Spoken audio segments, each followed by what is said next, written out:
welcome back. You're live with Expresso and right in the midst of a very interesting discussion that I would imagine is having a lot of parents divided. And that is, in fact, the subject of our discussion this morning. How do we approach discipline from two different mindsets? We know that as adults, we are continuing to learn and grow ourselves as well. How do we broach this as a united front? Well, we find out from you guys on the street. Let's hear what Mzansi has to say about maintaining a united front.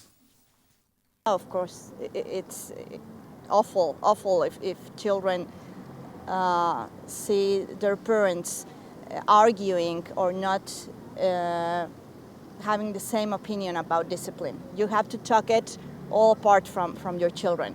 You always have to be like the same image in front of them.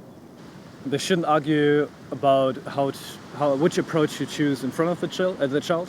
They should do it maybe at night, wherever they have the time to talk about it. And they could have different opinions, but as I said, they shouldn't show the kid that there are two ways, because then it might be you have the two directions. You're not sure which to trust or which to go to, and it would confuse them more than it would help, I think. I think it's important for children to see that there are disagreements and that the parents can sort it out and discuss it and communicate and agree in the end about it. I think what seems to be surfacing is that we show by example, not by telling, and not by doing the actual disciplining, but what we've done and how we live our lives building up to that moment. Where does it begin? How does that conversation begin as parents when we now want to unify and represent that and obviously follow through with that in those real-time situations where you are possibly angry or upset and feeling emotional yourself? Well, thank you for saying that. The first thing we have to acknowledge is that parents have been parented in a way that may be quite traumatic for them as well. Unfortunately, we have a lot of traumatic childhoods. A lot of people have trauma in their childhoods, so getting to become a parent themselves triggers some of their old trauma as well. And this is work that I'm doing extensively now, is working with people who've been traumatized as children and then end up having anger, aggression, anxiety, and difficulty with intimacy.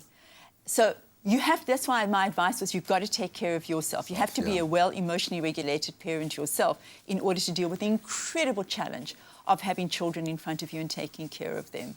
It's really, really a difficult task to be able to do. I don't know if that was an answer, Dr. Eve. I don't know if it was an answer, but I did ask you to start that conversation. Yes. And I think that's the most important part, is that we have that communication, because that's how you're going to show your child that there is another way to work through these kind of problems. I just think, Graham, people have to accept that it's very difficult to be a parent and not to follow. There isn't a rule book. You'd really have to go instinctively and be really clear on boundaries. You know, one of the people in the boxes were talking about, the most important thing is that you have a value system and that you have boundaries. Oftentimes we will lash out because we're exhausted, we're fatigued, and we don't know what to do. This child is there demanding, we feel you don't have pressured, all the answers. We feel that we've been crushed, and so what do? We punish. We say, go to your room, we're going to take away all of your devices, because we run out of ideas. We don't really know what to do in that circumstance. Instead of having the time to sit down, look at the child in the face and say, I can see you struggling. I see that you're really having a hard time. I can see that you're feeling sore. Let's talk about that. But we don't have the time. We don't make the time to do that. And the quickest way to get rid of our own feelings of being absolutely desperate for a solution when the child is facing you is to lash out or to say, go to your room, go take care of things there. Time out. I'm not sending you to your room right now, please. We'd love for you to connect with us. Again, that number to dial 0839133728. We'd love to hear from you. Time now, though, to be inspired by a truly great South African.